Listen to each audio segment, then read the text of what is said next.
All right, last set of notes here for the 1970s. You should be able to finish your study guide with this. You can see questions 50 to 57, so not a whole lot on this set of notes. We will have your whole study guide needs to be done then. Hopefully you've been keeping up and doing each part by its own due date, but this last part is due by the 16th, which is Thursday before midnight. And then on the 17th, on Friday, I will I will put my key of the study guide up for you to check yours with. And then I will post the test of essay questions, remember, on Monday. Don't freak out about it being essay questions, but I would go into that planning on writing more than you normally would for some of the short answer stuff, or writing complete sentences, and just try to explain as best you can what I'm asking using what's on your study guide. All right, I'm not going to ask you anything new, but I think that's the best way to do the test. So with that in mind, let's get this done so your study guide's all finished up. So we're just covering a few things here towards, I mean, you can't sum up a whole decade. I mean, that's why I put this collage up here of all the different things, but we can't talk about all this, especially the pop culture things. We'll try to catch a few things that are a big deal in society or in music or things like that. One thing that does start to really crank up in the 70s is immigration. And of course, we have had big waves of immigration before, like in the Gilded Age time, remember? And here's the, the 1920s cutoff and 1910s. But here it's a different group of people coming, right? For the first time, you have quite a few Asians and quite a few people from the Americas, as in south of the border. This is when who or what kind of immigrant and where they're coming from switches. So by the 70s, we had to change up, how we were doing things. Now, we're talking about the legal immigration here. We're not talking about illegal, we're talking about the legal. All right, so we'll save the issue of illegal immigration for your political quiz at the end of all this, but specifically it's Asian and Latin American, or Hispanics or Latinos, whatever you want to call them.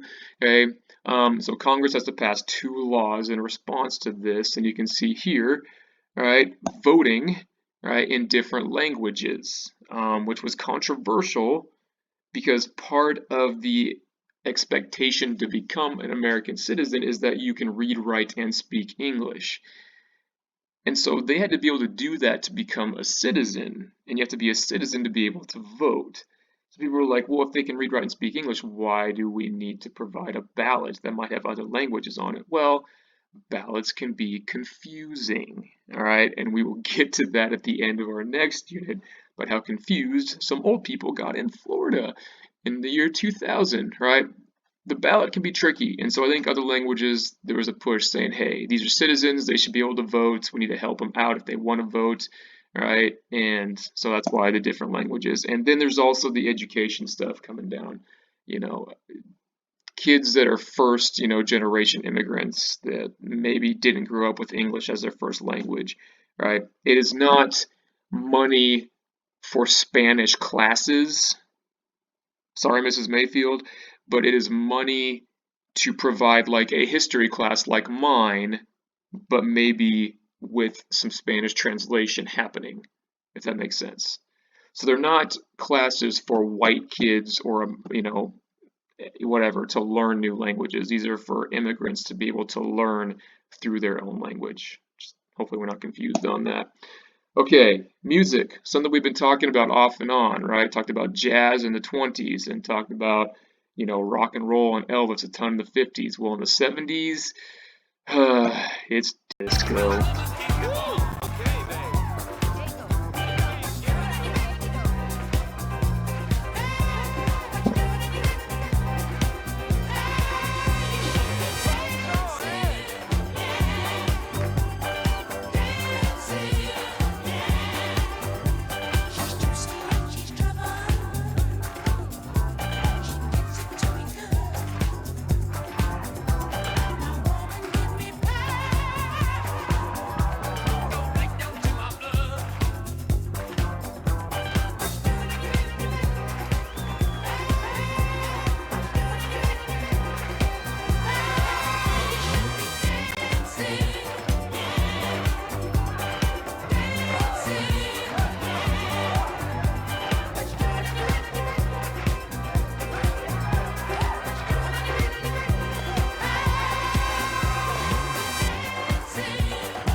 there's your goal for prom next year. Be able to do that in platform shoes.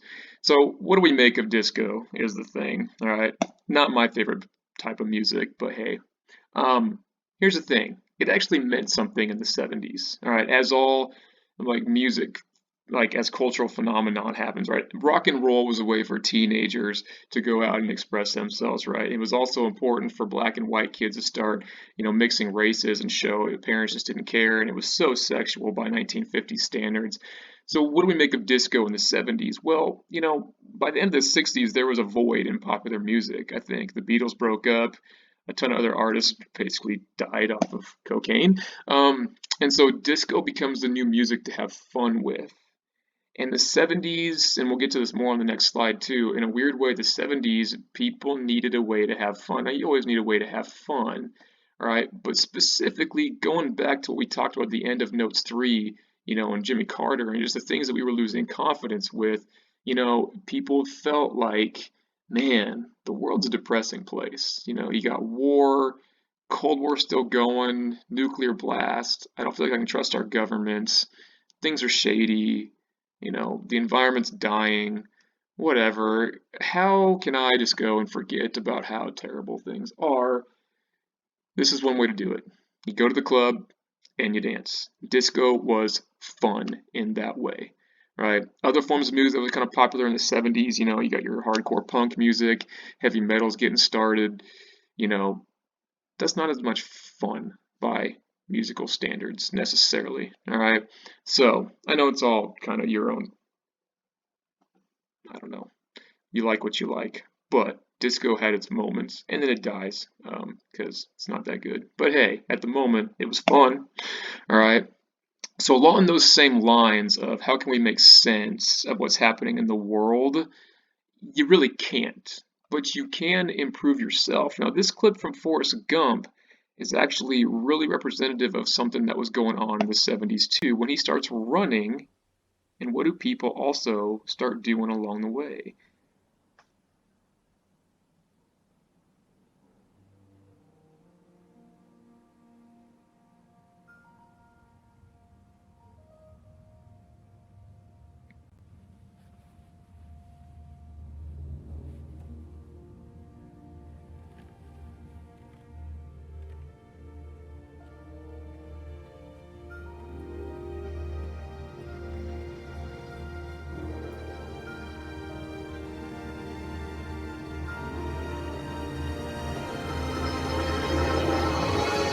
That day, for no particular reason, I decided to go for a little run.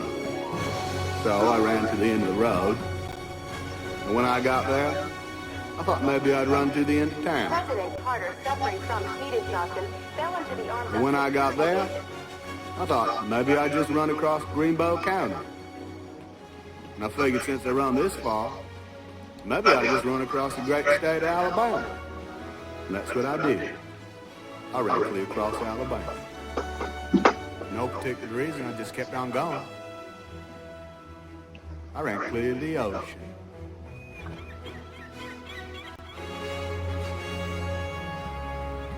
And when I got there, I figured since I'd gone this far, I might as well turn around, just keep on going.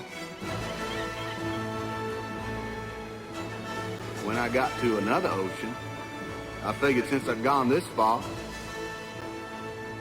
I might as well just turn back, keep right on going. When I got tired, I slept. When I got hungry, I ate. When I had to go, I went. And so you just ran. Yeah.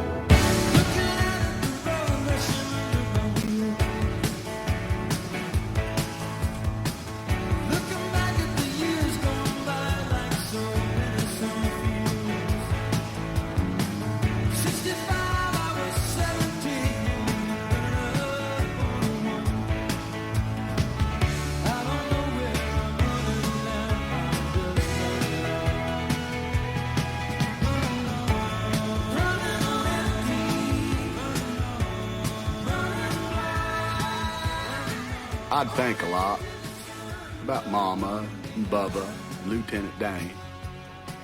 But most of all, I thought about Jenny. I thought about her a lot. For more than 2 years now, a man named Forrest Gump, a gardener from Greenbow, Alabama, stopping only to sleep, has been running across America. Charles Cooper brings us this report. For the fourth time on his journey across America, Forrest Gump, the gardener from Greenbow, Alabama, is about to cross the Mississippi River again today. I'll be damned. Sir, where are you running? Why are you running? Are you doing this for world peace? Are you doing this for the homeless? Are you running for women's rights? Or for the environment? Or for animals? They just couldn't believe that somebody would do all that running for no particular reason. Why are you doing this? I just felt like running. I just felt like running. It's you. I can't believe it's really you. Yeah. For some reason, what I was doing seemed to make sense to people. I mean, it was like an alarm went off in my head, you know? I said, here's a guy that's got his act together. Here's somebody who's got it all figured out. Here's somebody who has the answer. Don't overlook, or they overlook the significance of this part of the movies from a historical perspective, right? Like, oh, it's just a personality quirk of Forrest, he's just running. But when people start following him, that's actually pretty indicative of what people were just looking for something in the 70s, man. Like, people just felt a sense of helplessness, like we needed direction. It's like all those institutions and things that we had relied on to just be a fact, to just be a given over time. You know, we felt betrayed by all kinds of things. And there's also no mistake that cults are at an all-time high in the 70s as well. You know, but if I can't control the world, right, I can control myself. And that's why you have, right, fitness and food, and you have companies get started, right? People just turned inward and said, listen, I'll just control what I can control, and that's me.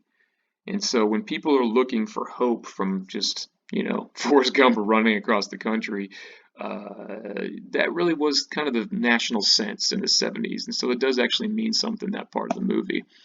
Okay, so I have thrown this slide up now several times here over the past few units, right? The 14th Amendment's very important because it says if you are a citizen, not only are you a citizen of the state, but you're also a citizen of the United States. And therefore, a state cannot make a law that basically deprives people of life, liberty, or property, or that treats people unequally within the laws. And this right here, right, is the only part of the Constitution where that is. And we said that that word and that phrase and that amendment have inspired social movements, civil rights movement, women's movement.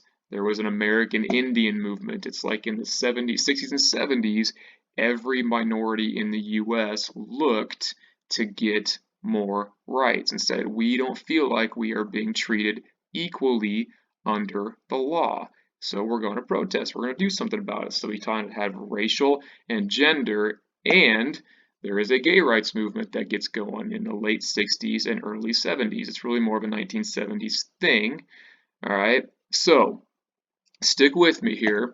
All right, but before the 1960s, not a whole lot was on people's radar about this as much, right? It was just considered either there weren't very many of them because people were hiding it, and officially it was like, oh, they must have a mental disorder or whatever, all right? So it starts to gain ground in the 70s with all the other social protests, okay? And here is really what I'm asking for on the study guide, is what are the issues that they were bringing up? And this is going to be similar here to, I would say, the abortion issue in a way. Remember, I said that there are issues where it is good to ask yourself two separate questions. There can be your personal views about how you feel about something, and those can be religious or moral and whatever. But there is a separate question you should also ask yourself, but here's how I feel about it, but also, what should the government do or not do about it? Those can be two separate questions. And if you have the same answer for those, okay, I'm not getting preachy here. But there are issues about fairness involving equality and the law that is what I'm getting at here, right? You could personally be against abortion, but say, hey, I don't think the government should be able to ban it or tell other people they can't get one. So involving gay rights, right? And I put that in quotes up here because that is what it was called in the 70s. I know today it would not just be necessarily be called that, and there's a whole broader spectrum, and I'm going by the terminology back then. That's why it's in quotes. But the major issues, if somebody found out you're gay, or if you had to hide your sexuality so that you wouldn't get fired, is that equality under the law? All right. And along those same lines, what about working with kids? There is still a false stigma, in my opinion, here, okay, that, oh, don't let your kids around them, or they'll try to turn your kids gay or stuff like that. But, would teachers get fired if they found out they were gay or whatever? Okay. Adoption is still an issue we have, right? There's still issues in states about whether gay couples can even adopt kids, since a lot of states have turned their adoption agencies over to private and sometimes religious groups to do that to save money. Okay, but these are still issues that we have. All right, and state laws banning sex. Now that was overturned in the early 2000s in Johnson versus Texas. Okay, and then the last one there is of course the marriage issue, which was decided on by the Supreme Court in 2015. Okay, but these are all issues I would just say that are about fairness and equality under the law. It's not about whether you think it's right or wrong or whatever, but these are actual fairness issues that deserve a separate question. And that's all I'll say about it. All right. So this is really what you need to have on the study guide, some of these things right here. So along with that, though, on the flip side, of course, going back to what we said here towards the end of our last notes too, by the late 70s, okay, it was a lot of change in the 60s and into the 70s. And for people that were born in the 20s and 30s, right, and had different values, a lot of people just felt like, man, we are secularizing, we are going to hell, we are allowing all kinds of stuff. We're allowing abortion, we're allowing homosexuality, we're allowing evolution to be taught, man. Okay, and so there is this backlash, right, that Ronald Reagan and people are going to start catering to within society as well. Okay, and so what the Republicans are going to be smart about doing, and this is going back to our first set of notes. Remember, Nixon did this with his moral majority. Reagan's going to do it and even bring more religious imagery and like word choice into it as well. And also, the FCC changes some of its rules about what can be put on TV, and you have a huge rise of televangelism, as in preachers having Sunday morning services or speaking. There's Billy Graham. You're going to also have Jerry Falwell and Pat Robertson. That dude's still on the 700 Club at night quite a bit. All right, and so it's on TV, and they're pushing this from more of a government angle. It's not just, hey, get your life right, and with Bible lessons, it's also, hey, we need to go vote because of this. If you don't, then the government's going to come do this. And it was more about, it just had a political slant that the religious part had not really had in a while. All right, now let's get to the next slide here. Okay, and so I think this is basically our last slide. This will lead into our next unit here, but Reagan's going to be like the poster child for this group right here, okay, for conservative Christians. Now, I keep saying conservative. I'm not just saying Christians, because there is a whole broad and wide spectrum of Christians and who they vote for. Okay, now for a long time, Republicans kind of had the monopoly on Christianity. It's not being that way as much anymore. There's more of a Christian left of center coming back too. So keep that in mind as we start unpacking this into our next unit. But what Republicans really did, right, and they started catering to the South and people as well and their religious values, but they really start pushing for this and say, hey, ignore the economics of our platform a little bit. Let's talk about homosexuality. Let's talk about abortion. Let's get people riled up about those fiery issues that'll get them to the voting booth and know that, hey, we're on your side. We got you, right? Same thing Nixon was saying to the silent majority 12 years earlier, all right? Reagan's also going to make a small government push here and say, listen, the government is the one that's forcing evolution upon you. The government is the one that is forcing this upon you. Force. They use that word. Okay, and he's also going to push a strong military, and so he's going to play to that side of it too. All right. So we'll get to more of Reagan's platform towards the beginning of our next unit, but this should be able to get the study guide done. Make sure you have it done by Thursday. All right, night for sure. And then I'll put my key up on Friday the 17th. And then your test will open up the next Monday the 20th. All right, keep taking care of yourself.